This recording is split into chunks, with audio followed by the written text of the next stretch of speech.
दोस्तों, पुस्तक का नाम है बचत करना कैसे सीखें। लेखक हैं स्वेट मार्डन। आज इस पुस्तक का 7वां लेसन। हेडिंग है जीवन में लक्ष्य का महत्व। जो व्यक्ति अपने ध्येय की पूर्ति की इच्छा रखता है, उसके सामने एक लक्ष्य होना आवश्यक है। उसके सारे कार्य अपने लक्ष्य की ओर निर्धारित होने चाहिए। उसका सारा जीवन लक्ष्य से ही नियंत्रित होना चाहिए। महान लक्ष्य के प्रति व्यक्ति की अदम्य लालसा जीवन की खूबसूरती है। लक्ष्य के प्रति दृढ़ धारणा से ही व्यक्ति उपहास से बचा रहता है। John Stuart Mill. औजार बनाने के एक कारखाने में एक कारीगर बुनाई की मशीन से जूझ रहा था। पास खड़े हुए व्यक्ति ने उसे सिलाई मशीन बनाने की प्रेरणा दी। सुझाव तो उसे बहुत पसंद आया, पर उसे इस आविष्कार के लिए सहायता देने वाला कोई नहीं मिला। इन दोनों के पास इलियास हो नामक एक व्यक्ति खड़ा था। उसके कान में सिलाई मशीन की बात पड़ी। उसे यह विचार अच्छा लगा। उसने यह बात सुनी थी कि ऐसा काम करने से उसे स्वतंत्र जीवन बिताने में मदद मिलेगी। सर्वप्रथम 1830 में फ्रांस के थिमोनियर नामक दर्जी ने एक मशीन बनाई, परंतु आर्थिक कठिनाइयों के कारण उसने यह काम बीच में ही छोड़ दिया। उसके बाद न्यूयॉर्क के वाल्टर हंट नामक व्यक्ति ने मशीन बनाने में सफलता प्राप्त तो कर ली, परंतु उसने यह काम बीच में इसलिए छोड़ दिया कि मशीन के कारण कहीं दर्जी भूखों न मरने लगे। परंतु कपड़ों की अधिक आवश्यकता महसूस होने के कारण और लोग भी सिलाई की मशीन बनाने का प्रयत्न कर रहे थे। इनमें बोस्टन का रहने वाला एक इलियास हो भी था। वह मशीनों की मरम्मत का काम करता था। उसने बाजार में घूम फिरकर अनुभव किया कि व्यावहारिक रूप से उपयोगी सिलाई मशीन की बहुत आवश्यकता है, परंतु वह निर्धन व्यक्ति था। अपनी बीवी के साथ 3 बच्चों का भी पेट भरना पड़ता था, इसलिए उसे इस काम में काफ़ी समय लग गया। इलियास हो की विशेषता यह थी कि वह अनिश्चित विचारों का व्यक्ति था। 4 साल तक वह मशीन बनाने का प्रयत्न करता रहा, परंतु सफल नहीं हो सका, क्योंकि उस पर बीवी बच्चों के भरण पोषण का उत्तरदायित्व भी था। एक दिन वह इसी उधेड़-बुन में लगा हुआ था कि एकाएक उसके मस्तिष्क में विचार आया कि इस मशीन को बनाने के लिए कपड़े में दोनों ओर से टाँके लगाना आवश्यक है। तब तक उसे सहायता देने वाला एक मित्र भी मिल चुका था। वह उसके बीवी बच्चों का खर्चा उठा रहा था। अंततः इलियास ने लकड़ी और तारें जोड़कर मशीन बना ली। 1845 में वह मशीन बनाने में सफल हो गया। उस मशीन से उसने अपने सहायक मिस्टर फिशर और अपने लिए 2 सूट सिले। सैकड़ों वर्ष पूर्व बनी हुई मशीन सुरक्षित रखी हुई है। तब से लेकर आज तक लाखों सिलाई मशीनें बन चुकी हैं, परंतु आज की आधुनिक मशीनें भी मूलतः उसी सिद्धांत पर काम करती हैं जिस मशीन का निर्माण इलियास हो ने किया था। आश्चर्य की बात तो यह है कि हो के कष्ट मशीन की सफलता पर भी समाप्त नहीं हुए, पर वह भी हार मानने वाला नहीं था। तब तक चमड़ा सीने का कार्य प्रारंभ हो चुका था। चमड़ा सीने की मशीन को पूर्णता देने के लिए हो इंग्लैंड गया। वहाँ उसने मशीन निर्माण के क्षेत्रीय अधिकार बेच दिए, परंतु साझीदार से न पटने के कारण कौड़ी के लिए मोहताज होकर वह न्यूयॉर्क लौट आया। वहाँ आकर उसने देखा कि उसकी बनाई सिलाई मशीनों से मिलती जुलती मशीनें कई और फर्में बनाने लगी हैं। इनमें प्रमुख निर्माता था आइजैक सिंगर। हो ने अपने अधिकारों की रक्षा के लिए अदालत का द्वार खटखटाया। अदालत ने हो को मशीनों के निर्माण पर रॉयल्टी देने की आज्ञा दी। बहुत पुरानी बात है। उन दिनों शिकागो शहर को सुधारने और वहाँ की दलदल दूर करने के संबंध में विचार चल रहा था। वहाँ एक निर्धन कारीगर भी था। उसने नगर के संबंध में ठेके को तो पूरा किया ही, परंतु उसके साथ साथ उसके दिमाग में एक बात घुस गई थी कि वह एक रेलगाड़ी का डिब्बा बनाए जिसमें सोने आराम करने का भी प्रबंध हो। उसने 2 पुराने डिब्बे लेकर उन्हें जोड़ा और उनमें बैठने और सोने के लिए सीटें लगा दी। इसके बाद भी उसने यह कार्य नहीं छोड़ा। वह उनको और भी अधिक सुविधाजनक बनाना चाहता था।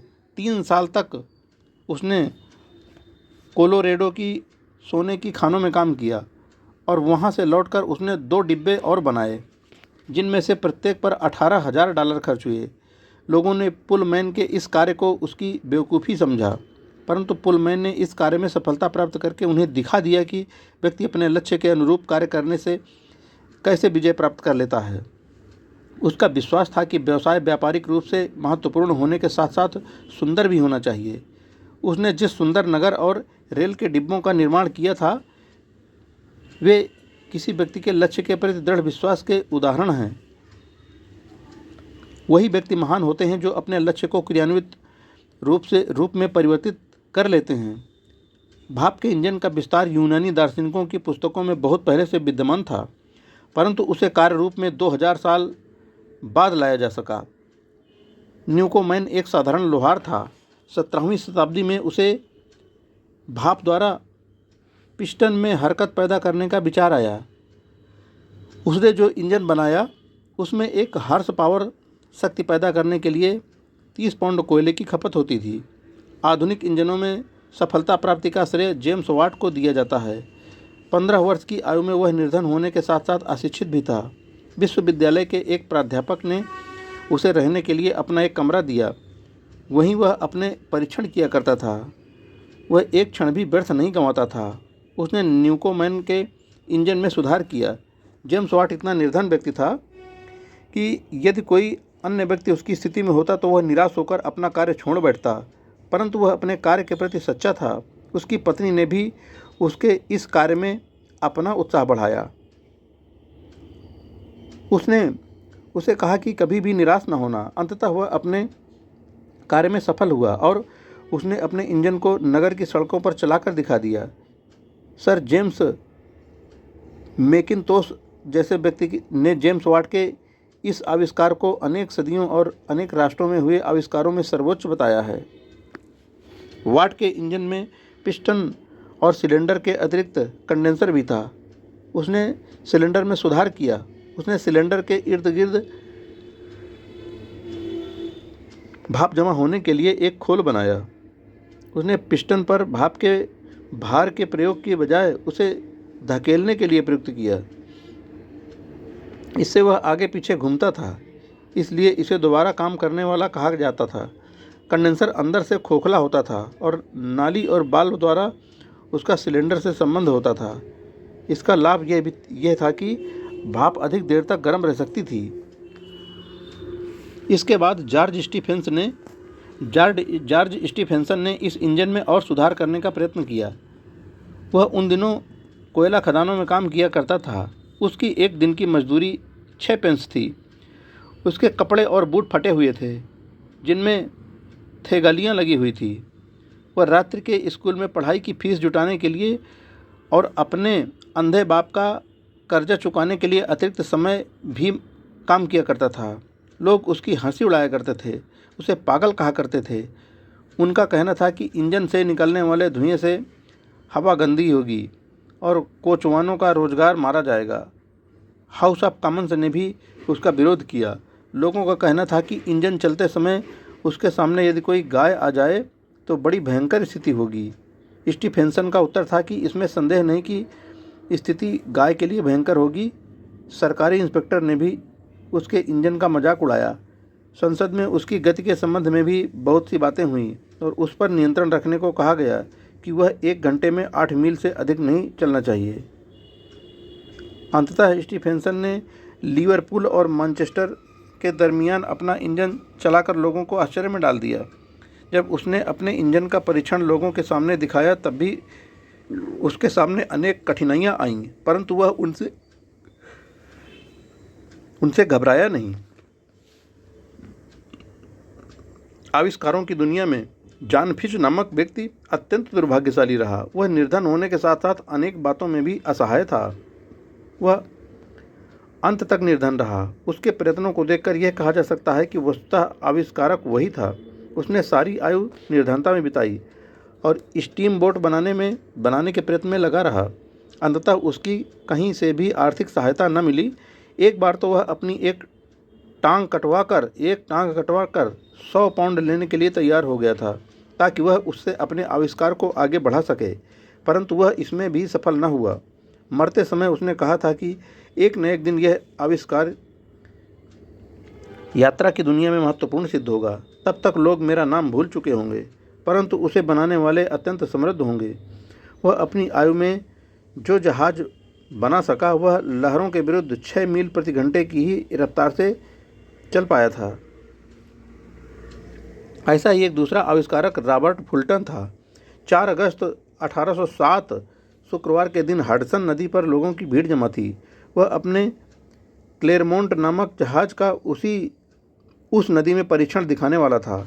लोगों ने उसके संबंध में अनेक बातें कही।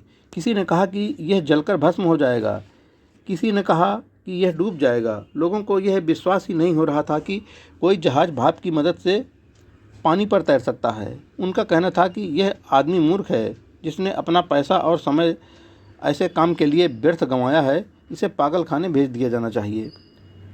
परंतु वह जहाज नदी की उत्ताल तरंगों पर चला।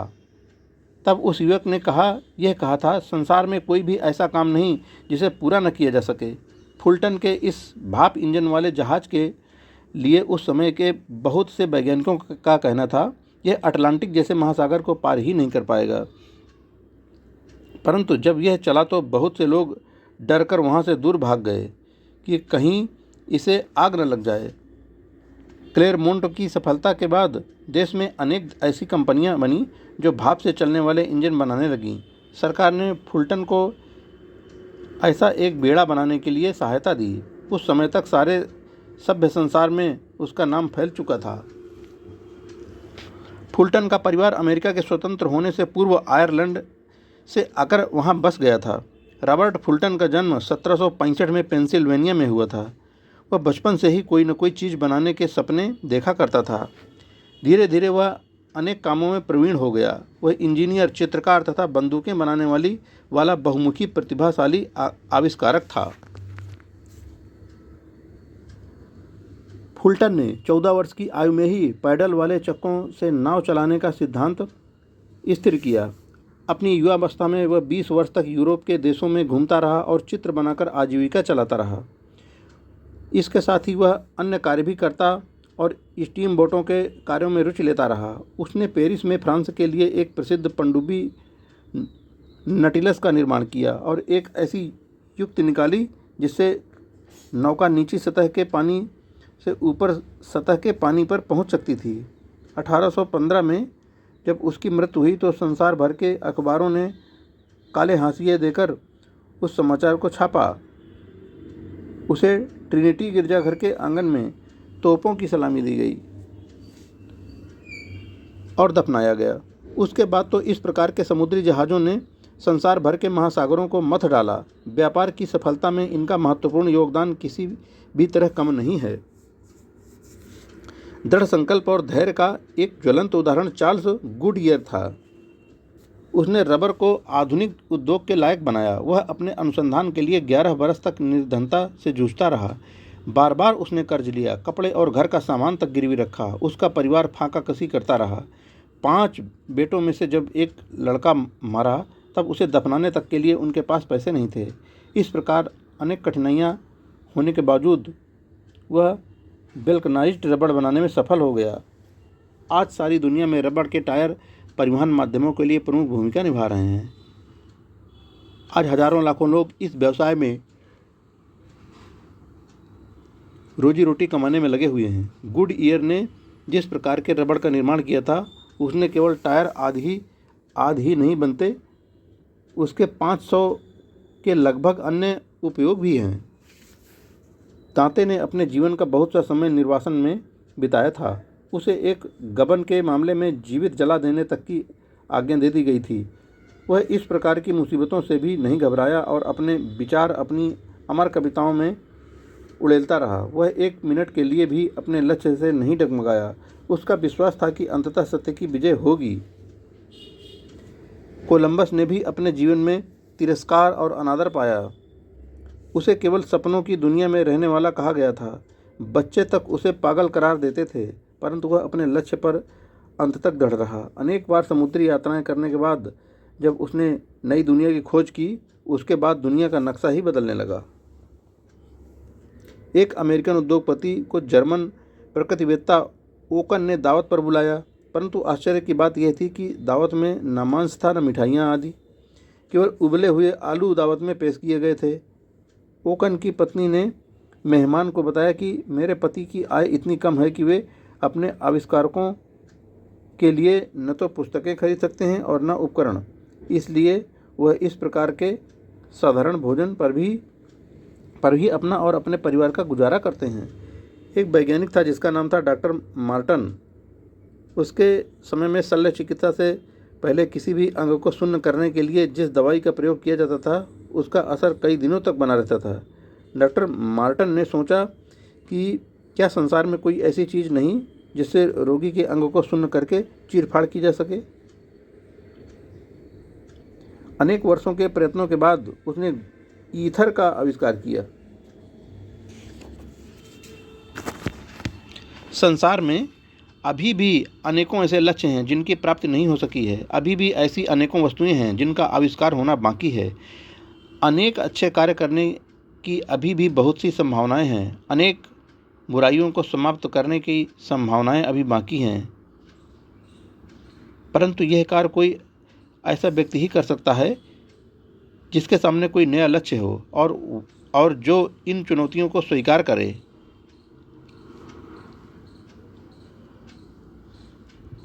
परंतु आप नए लक्ष्यों की प्राप्ति कैसे कर सकते हैं? इसके लिए अपने नेत्रों और विचारों को खुला रखिए, चीज़ों को देखिए और उनका अध्ययन कीजिए। परंतु सबसे आवश्यक बात यह है कि आपको ध्यानपूर्वक विचार करना है और जब भी कोई नया विचार मस्तिष्क में आए उस पर कार्य आरंभ कर दें। दोस्तों, ये 7वां लेसन जीवन में लक्ष्य का महत्व यहीं पर पूरा होता है। जय हिंद फ्रेंड।